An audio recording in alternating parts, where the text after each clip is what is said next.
El problema que nos resta entonces es, una vez que ya tenemos esos resultados casi listos para ser aplicados, ¿qué significa aplicar realmente las operaciones?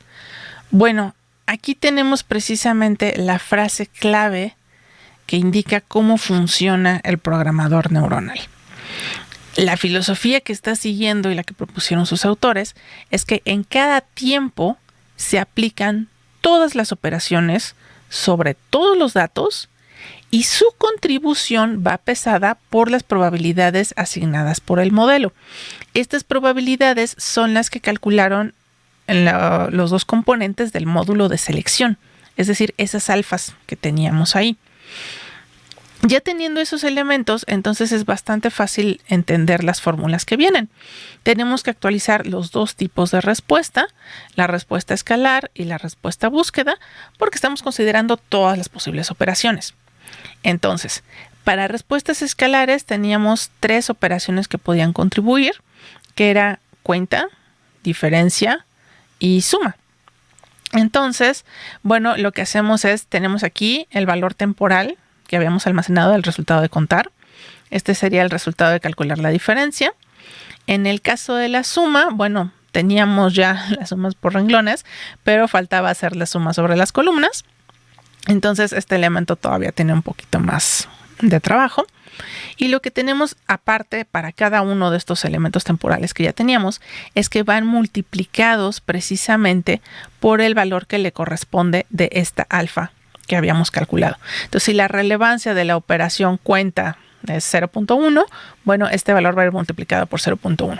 Si la relevancia de la operación diferencia era 0.4, bueno, pues este valor va a ir multiplicado por 0.4. Y así se va sumando. Lo mismo va a suceder acá. Bueno, tenemos la parte de las alfas correspondientes a qué tanto va a contribuir la suma, pero también tenemos esa parte de atención sobre los datos, que lo que hacía era preguntarnos, bueno, ¿qué tan relevante es cada una de las columnas? Entonces es lo que estamos viendo aquí en la suma, que al hacer la suma sobre las columnas, pues estos datos van a ir multiplicados por la relevancia que tenga cada una de estas columnas. De esta manera, si solamente queríamos la suma sobre la columna A, bueno, la relevancia de la columna A va a ser más alta, y esta suma sería prácticamente la suma sobre esa columna. Las otras dos columnas casi no contribuirían. Bueno, 2 o más. Entonces, esa es la idea, básicamente. Tenemos que completar ahora con las otras operaciones, porque pues estas no son todas. Teníamos para la respuesta búsqueda, pues solamente había una operación, que era la operación asigna.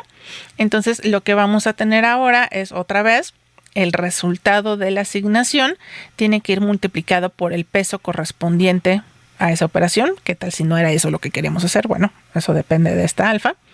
Y tenemos también el otro elemento que para cada una de las columnas, pues queremos saber si era a la columna a la que le teníamos que asignar o no. Y eso nos lo va a ir dando la alfa, que era la selección sobre los datos. Y bueno, en este caso recordemos que eso nos va a hacer recorrer toda la tabla. Para cada renglón y para cada columna tenemos que realizar esta operación.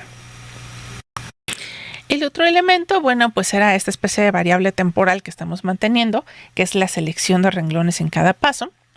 Y para este teníamos varias operaciones que podían contribuir. Estaba la I, la O, el reinicio, mayor que y menor que. Entonces ya podemos detectar, es la misma estructura que en el caso anterior, es tomar el resultado que ya teníamos de esa operación y multiplicarlo siempre por el valor que tendría en esta selección de operaciones. Y finalmente, bueno, en el caso de mayor que y menor que bueno, ya se había calculado el pivote, se detectó cuáles eran las tablas que parecían más relevantes. Bueno, se toma la contribución de estas dos y también tiene que ir pesado por la columna en la cual estábamos trabajando. Entonces ya no me le corregí, aquí debe decir columnas, porque es la contribución de cada columna según la selección de datos. Y con esto ya tendríamos actualizados los 3 valores que se necesitan revisar en cada paso. Recordemos que esto funciona pues ahora sí que con estas alfas y se está aplicando sobre todas las operaciones para poder realizar el entrenamiento con las técnicas de optimización por el gradiente. Pero una vez que ya está entrenada la red, de todas estas solamente se va a aplicar aquello donde la alfa tenga el valor más grande de todos.